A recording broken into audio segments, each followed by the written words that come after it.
dormer, probably inside that attic space there. Can we just visually verify?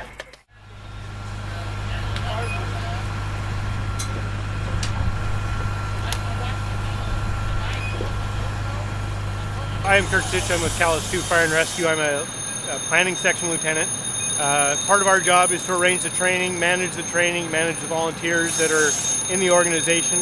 What we've got going here today is a training burn for our most recent academy.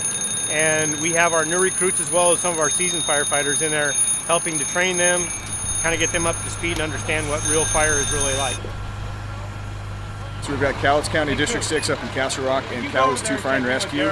All together, we have at our department, I think around 60 to 70 volunteers, and we have 30 career staff. Castle Rock, I believe, has 5 career staff, and I'm guessing, but I think around 50 volunteers. So we've got both departments here training on this today. We've got an academy that just wrapped up for new volunteers, and this is kind of their final, if you will, to get some live fire experience. We have quite a few applications to do burns every year, but sometimes they just don't meet the safety standards. We've got to make sure that the house is safe for our firefighters. You know, the floors aren't going to fall through, those kind of things. But when we do have the opportunity, we really like to make use of it. So a lot of our newer firefighters and people right out of the academy, they get to actually get in and get a live burn in a structure fire, which is what we go on most of the time when we do respond to a fire. So what we'll have today, we'll have some ignition teams, usually 2 or 3 firefighters that are experienced, and they'll be inside. We've got 4 burn rooms and a basement today. So they'll light up one of the rooms, they'll bring in the recruits with another seasoned firefighter, they'll put out the fire, and then they'll start it up again. They'll come in, they'll actually see the fire grow and look at the fire behavior and learn from actual live fire in Class A combustible. So we're using hay and pallets, that kind of thing. And then put it out, and then we'll come back out, and then we'll burn it as many times as we can, and then once it gets unsafe, then we'll let it go, and then that's when a lot of people start taking pictures, and it gets pretty fun. But yeah, it's a great learning opportunity, and so that's kind of what we're doing today. So for this morning's chain of command, our incident commander is James Graham. I'm his deputy incident commander this morning, which I'm managing the on-scene operations. And we have ignition specialists who are inside. They're some of our key officers, Travis McQuain, Daryl Herrera, Joe Tone, Greg Heelam. They have experience in their various areas, specifically with igniting houses. And then that basically fills out our hierarchy this morning of what we're doing. Each team has a captain and a lieutenant with them with experience that they're taking in at least 2 to 3 rookies and keeping them inside the fire and helping to teach them what's going on. My name's Taryn Miller. I went to the high school class, took 2 years at the academy, and I graduated and became a volunteer at Station 25. And then Jimmy coming through the dormer on that side too, so if you get aggressive, just be aware of that. So Andy, you keep an eye on the dormer. Alright, so upstairs, since it is a higher hazard, it takes longer to get up there. We're actually bringing the crews up with us, and they watch the whole lighting process and see the fire build, and so they have a good idea what they need to do to put it out. When we're downstairs, we're actually going to let it build without them seeing it, and they'll be going into a black environment, have to find the fire and put it out. But since it takes a while to get up the stairs with low visibility, we want them up there already so they can see what they've got to put out, and we've got an element of safety in there. The first stage of that, and that is a controlled environment where we have a lot of backup lines already in place that we can deal with it if it gets out of control. So you get used to this kind of stuff, and then before you know it, you're just responding to 911 calls, and you've got to deal with an environment you've never seen. You've never seen where the stairs are, where access and egress is, and you've got to do all that as we do a walk around of the structure, see what we need to do, where the fire is, and then go put it out. Where the difference is here, everybody's gone through this structure, and they know what to expect. They know where the stairs are.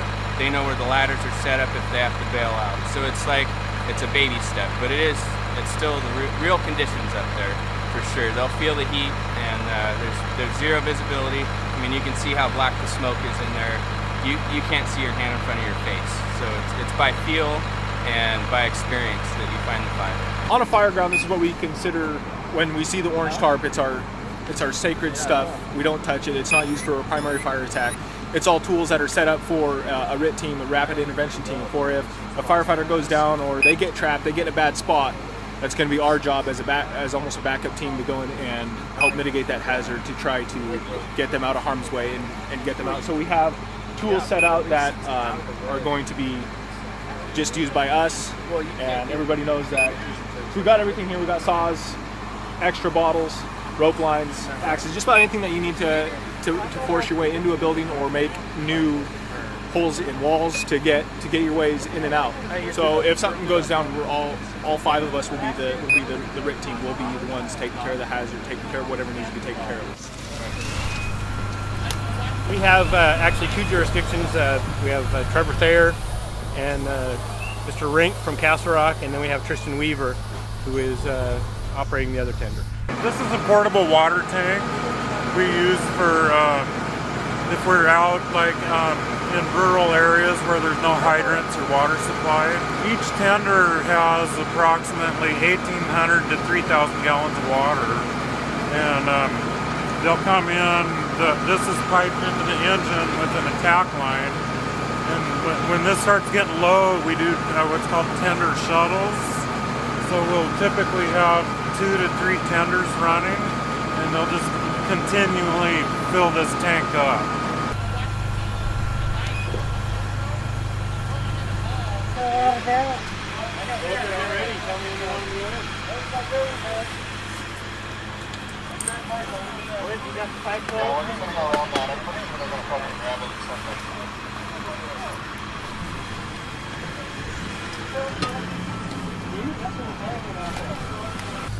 Do you have traffic, Joe? From Team 3, Ignition just trying to call you. Okay, command, at this time we're lighting the bathroom, Charlie side. Team 6 is at the Alpha side entry as an attack. The entire first 6 will be making entry. Copy that. Lighting in the bathroom, Team 6 making entry.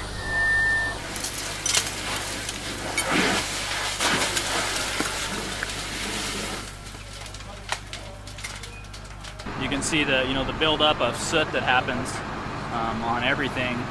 So you lose visibility, and you start working off of other senses, how you feel and your temperature, your body temperature change, and you don't feel it until it's had time to heat through all of your layers. Our bunker gear is the outer layer is designed for abrasion resistance and direct flame impingement, and then there's a moisture barrier that doesn't allow water to get through. We try to avoid water on the inside because once that superheated air gets inside, it converts to steam, and then you end up with a steam burn. Just as if you were to boil water over the stove and put your face right over the same exact thing, but it's trapped inside your suit now, and you have no way to get rid of it. And then there's a thermal liner, which is designed to separate and keep it's really cushiony, like you'd imagine, like a pillow. So there's a lot of air space between fibers to act as that insulation between your skin and the outside environment. How long would you say it takes for a fire to kind of just get out of control beyond something you can do? It's so dependent on the layout of the house and the furnishings that are inside. The more fuel load in there, and we look at, you may look at your kid's room as furnishings. We look at it as fuel load. So the more there is and how it's arranged, if there's more stuff that goes up higher on the walls, bookshelves and things like that versus low bookshelves, it gets out of control much quicker. And then the advancement in plastics and things like that dramatically change it. The fires from the 70s progressed much slower because things were made out of solid wood and cottons and things like that. And today we have, polymers and plastics that fiberboard. Yeah, and the glues that hold all that stuff together. So there is a lot of studies by NIST and UL that look at fire development over time, but every space is different. You can have a modern home with modern furnishings in a bedroom that can go from a small fire in a trash can or something from like a cigarette to unsurvivable in less than 2 minutes. You can see we had to break a window out early on, and that was so we could let the fire get more air. And so if it was just to naturally occur on its own, it would have built up much slower. It didn't have enough furnishings, it didn't have enough air moving in the house. And we changed that, and we can do that, and that's part of what we're teaching them up there. Here's how we can change the environment and do what we can do to affect a slower progression fire to buy us more time. which is always the name of the game. That's our enemy in this, is time. It's really good to get the training and the opportunity to get in there and work with it when you're not in a life and death situation. You have somebody right next to you telling you, okay, hold the nozzle this way and it'll be easier, or do this and you'll be able to control this aspect better. This has been my first exposure to the fire department and the fire aspect, and I love it.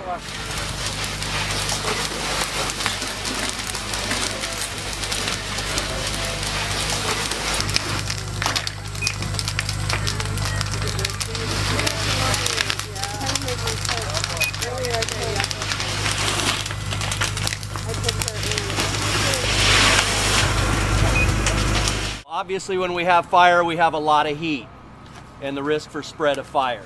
So our job as an exposure crew is to protect other items that may catch fire. For instance, this trailer house or this small garage.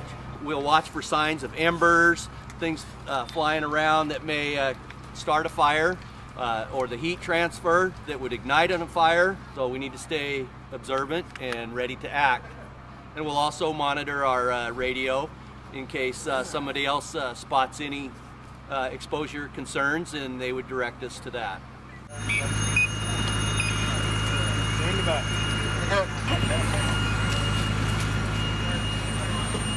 When we go in with at least 2 people, sometimes 3, and when we report back to command, we have a low air alarm, and it has a reading on it and tells us how much air we have left.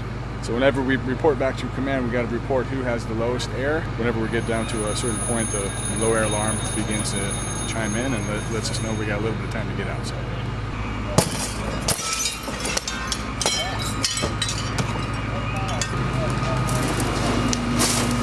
Oh.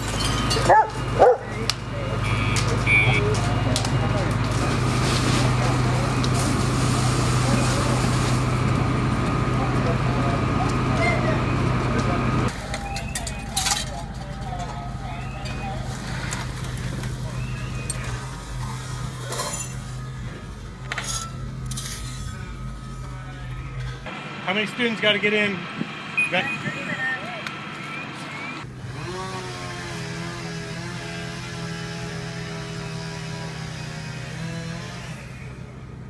We have an attic fire right now, and the crew up there is going through and taking and removing some of the ceiling, and so they can access that roof deck.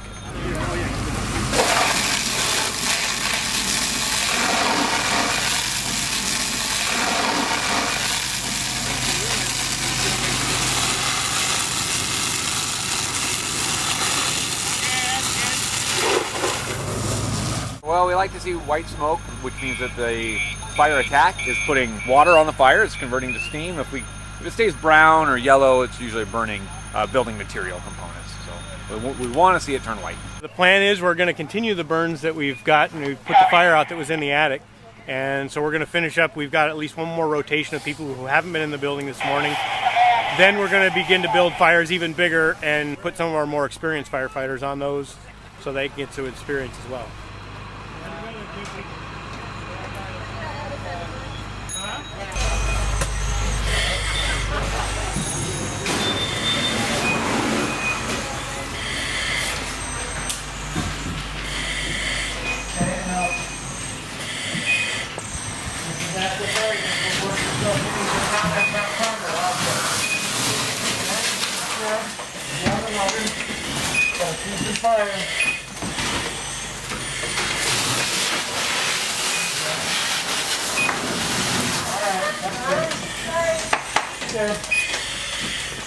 Okay, go back out.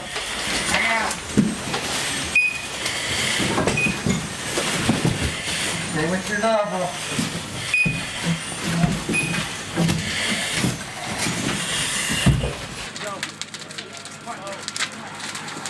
Wide open, not half of it, wide open. No, don't shut down. Stay wide open.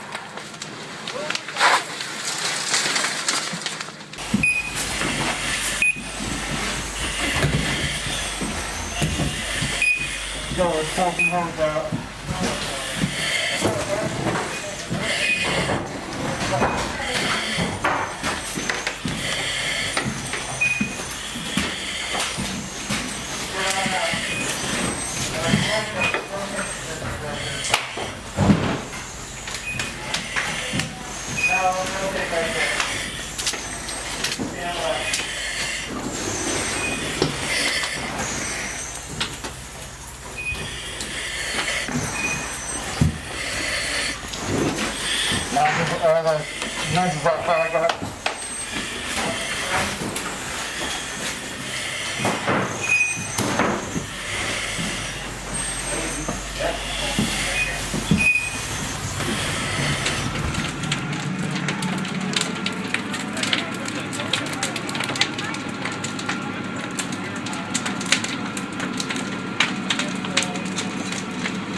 We'll pick some specific spots to weaken the house so that it falls away from certain things, and probably more setting the fire on this end of the house, which we call the Bravo Charlie corner, and pulling it away from the trees and those kinds of things, so the fire will be more active on this end and then the rest of the house will fall into it. I think Karen wants to be on the hose line. This is the last group of the Academy people, and they're going to go in, and once that fire gets put out a couple times, we're going to let it go. Okay, 30 seconds.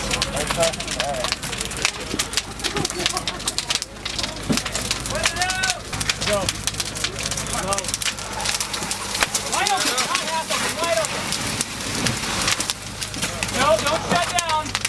Stay wide open. Move with that. That's just good. Forever on camera. It is.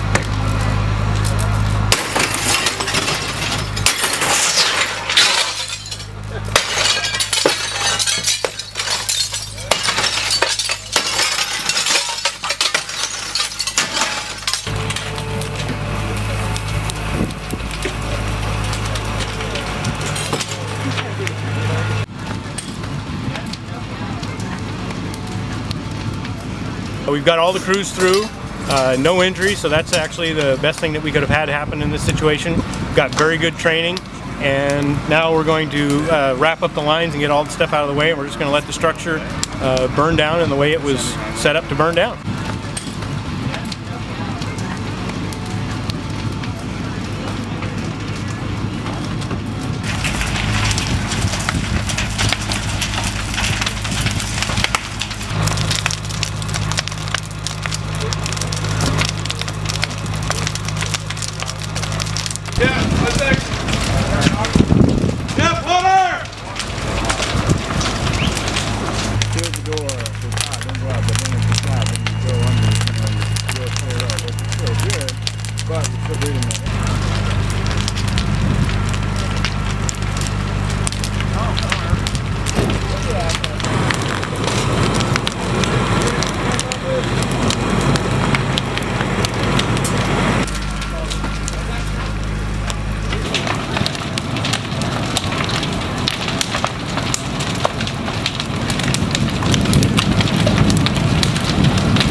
What are we going to see? It's possibly a whirl. You'll see the fire. It'll start to look like a tornado. It'll be a spinning, vortex.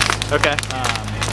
When they have, no limits and unlimited amount of fuel for a moment, they don't usually last very long, but they make their own weather for a short amount of time, and it spins and creates its own wind.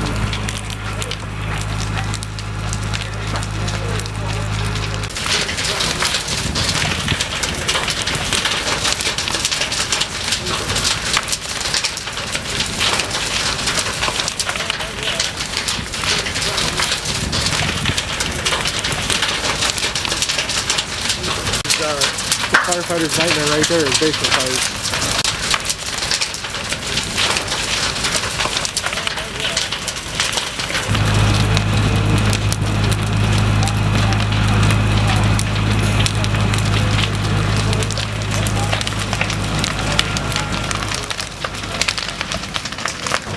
All right, how'd that go today? Well, I think we got a lot of good training in. As you can see, it's burning to the ground now, so we're accomplishing another goal for the homeowner. That's going to be demolished, and they're going to be able to build a beautiful new home on it. So everybody wins. It's a good day.